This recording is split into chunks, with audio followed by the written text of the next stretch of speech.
So my name's Chris. I work for Second Ave Sports in Durango, Colorado. And basically I'm up here today to talk about some things you want to take on the trail with you.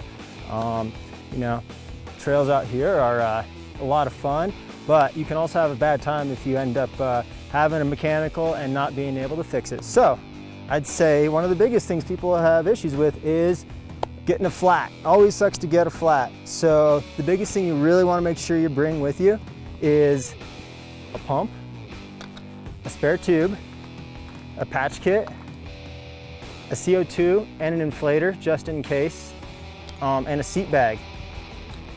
You'll want to have your pump right here. Anything that works for both Presta and Schrader is going to be perfect, but especially if you're riding on the mountains, you want a fairly large pump that'll handle a high volume tire. Next, you want to always bring a tube with you, whether you're running tubeless or not.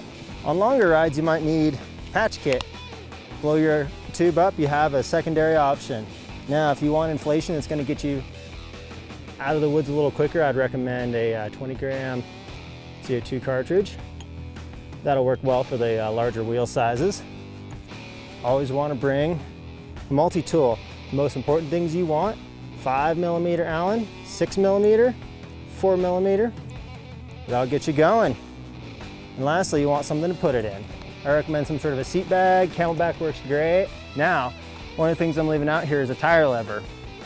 That's because you can definitely bring one with you. There's a lot of great companies that make them. The cool thing is that on your bike, you can actually use your quick release lever. Now, I don't always recommend this, but if you're in a pinch and you need something quick, this will help you get it off.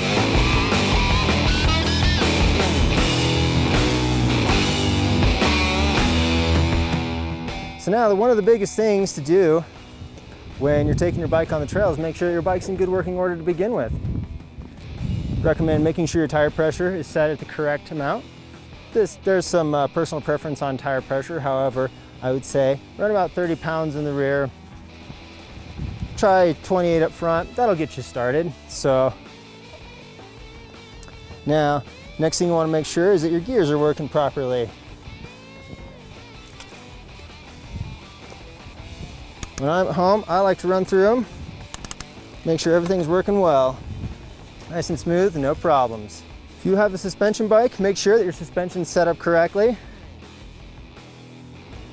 for the best time possible.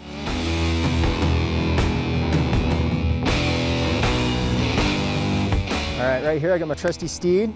Right here we have a 2015 Santa Cruz Nomad. This is what I choose to ride around the trails with. Now, there's lots of different options for bikes here. I chose this bike just because it suits what I like to ride. Now there's a lot of different bikes for different styles of riding. This bike's got the mid-size wheel, the new one, 27.5. We're seeing a lot of these now. And I think it's going to be a really fun bike to ride today.